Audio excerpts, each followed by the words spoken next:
Hey guys, welcome to my channel. If you're new here, please like and subscribe. So today here we're making Buchi.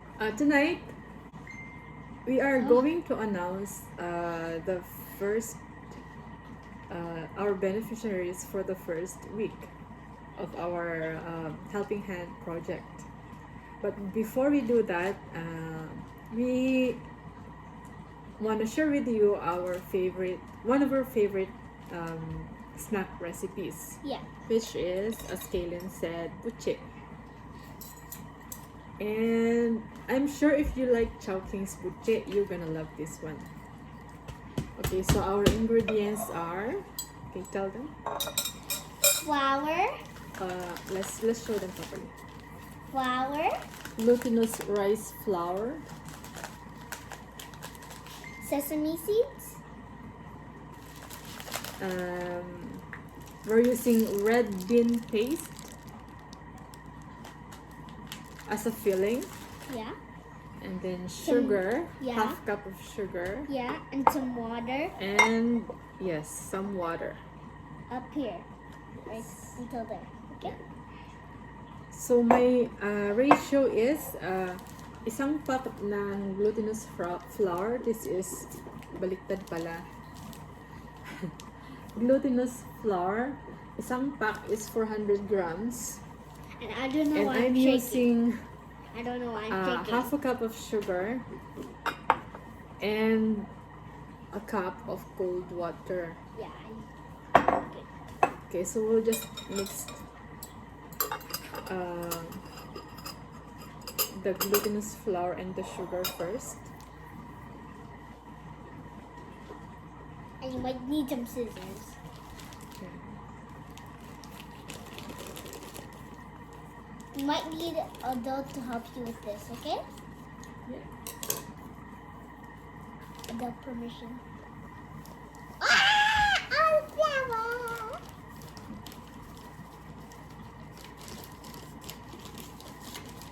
And then the sugar. And i-mix natin ng mabuti.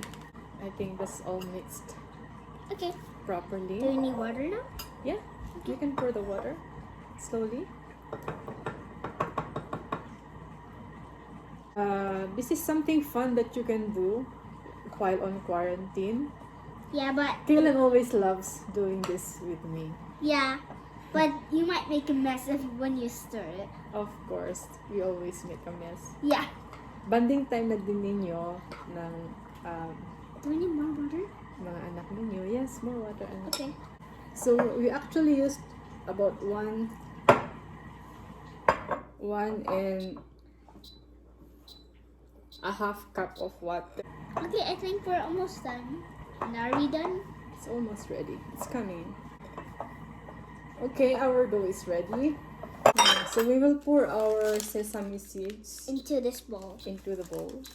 Go on, can I do it? Yeah, you can do it. All? Yeah, all. Okay. Little bit more. Little bit more. I think this is probably enough. More. We need more than that.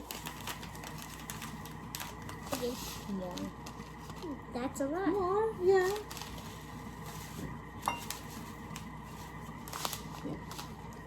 And dito sa Canada, you can buy this red bean paste sa Asian store. Dito sa banda sa amin, if you are from this area, That's trouble. I buy it from Tim Tom's Asian Grocery with Ate Edith Strange. So we'll just squish it into the plate. Looks yummy. Of course it's yummy. It's Yeah. your favorite. Yeah, my favorite We'll part. just put it. Okay, so we are ready to shape our balls. Yeah. That's my spoon. So That's just get my about spoon. a tablespoonful of dough. This much. Yeah. Roll it. Yeah. And then My daughter loves to do it. yeah. And Roll it. Then and make a then flat. flat it, Yeah. flatten it, And then get some of get this. some filling, Yeah, and then dab it in there. and then roll it back into a ball. Yeah. Maybe a teaspoonful is enough. Yeah. Maybe. We'll just hold it. We washed our hands anyway. Yeah. Roll it back into a ball. I think this is the easiest snack ever. Yeah, and then you put it in the sesame seeds. Yeah. Roll it on the sesame seeds. And then put in this Then one. set it aside. Yeah. Okay, it's kind of getting flat when you put it in the No, bowl. that's fine. Okay. It might get flat like this. It's gonna get flat. Ew. But don't worry because when pag ipiprito nyo na siya, it's gonna get back to its shape. Yeah. When we cook it, maybe. Yeah. Yeah, when Of we course cook we're gonna cook it, right? it. Yeah.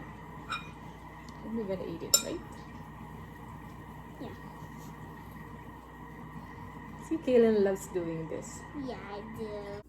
We'll be sharing most of our Recipes? recipes. Yeah. So, don't forget to subscribe and like and Comment, comment and share. share our videos, right? So we'll just keep doing this until everything's Done. done. Okay, this one's so tiny. She already made two, I only made one. And yeah, she made a small one. Yeah. Just because I'm little. I'm only. Yeah, and she likes to eat what she makes. Yeah. She always picks the small ones because those are the ones that she made. Yeah. I'm just 7. Yeah. Yeah, she's just 7 and she loves to help mommy to cook Yeah, sometimes and we. bake. Yeah, sometimes. How do you even know what to bake? Well, just learn. I only make Buchi, that's it. Siopaw. No? You help mommy make siopaw? I don't make. Oh, no. Oh, right. You can put whatever filling that you like. Kung gusto nyo ng munggo, or ube, or ang bagong ano ngayon, bagong nagiging uso is yema, buchi. Yeah. If you know how to make yema, then you can make yema and use it as a filling sa buchi. How much have you made? I have no idea. You should know. So we'll just keep doing this, and while Kaylin's doing that, I will heat up our oil for frying. Yeah. Sorry. So if you're gonna do this with your kids, expect a lot of mess. Yes. So yung isang pack ng flour, madami na siyang nagagawa. So ang ginagawa ko minsan, I think we're running out of sesame seeds. i-roll na namin lahat, i-fill na namin lahat. And then I will set it aside, refrigerate Okay, ko, put some more. and then cook it the next day if we wanna eat some more.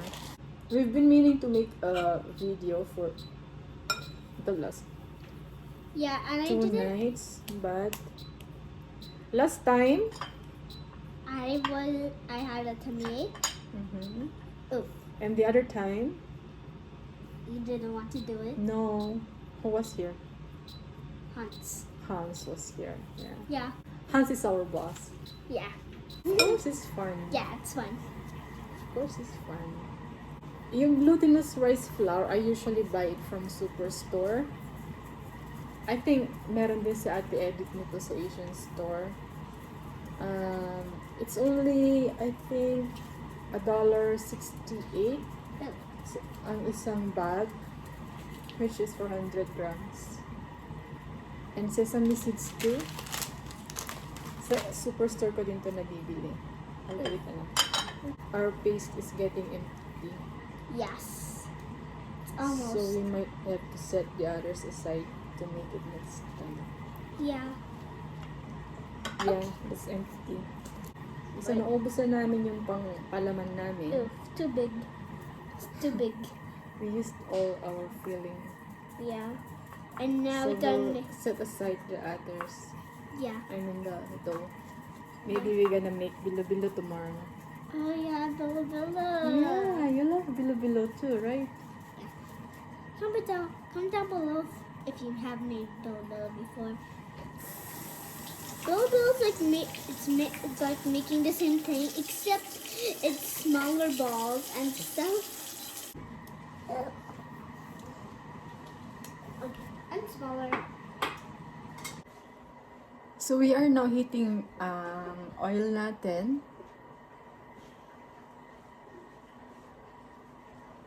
There. Okay. Okay. Don't wait for the oil to get too hot kasi madaling masusunog yung butchi natin.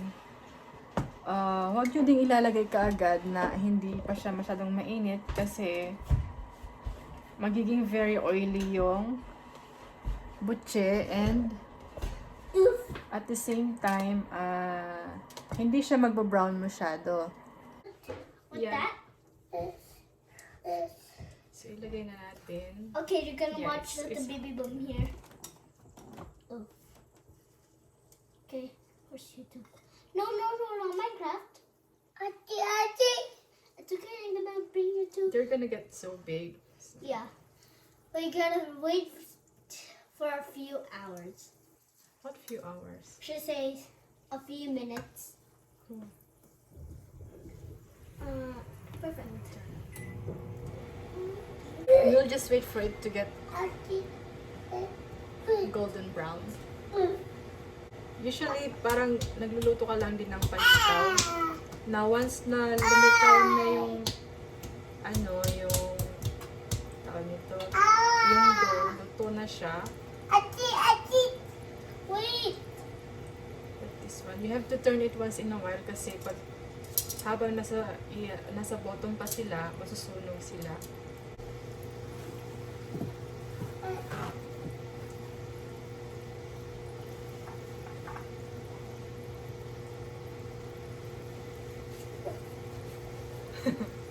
Ito ang hirap pag may malilit na bata. Okay, they are ready na. Yung unang batch na nilagay natin. They are ready na. Nice and brown. Cake! Yeah. Cake! Cake!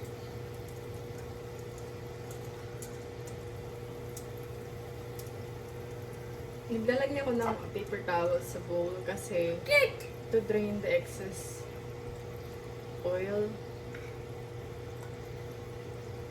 Kasi pag oily masyado, Cake! hindi maganda. So yan, ang lalaki na nila. And it's best to eat buche while it is still warm.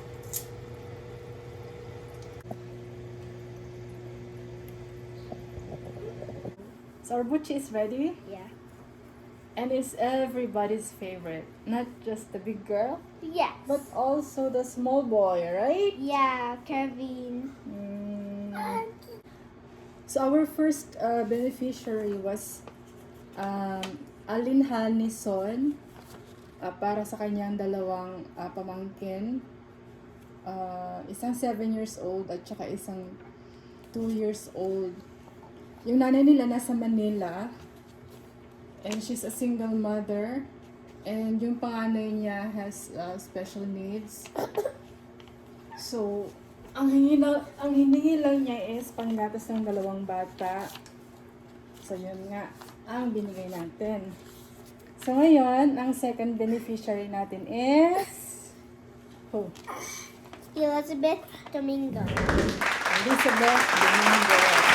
Congratulations, ate. PM kita, kukunin ko yung mga info mo para mai-transfer na natin yung pera. Okay? Hanggang dito na lang po kami. See you on our next video. And keep sharing lang po ng mga video natin. And let's get more subscribers para mas madami pa po tayong matulungan. Yeah. Okay? Thank you for watching. Goodbye. Bye.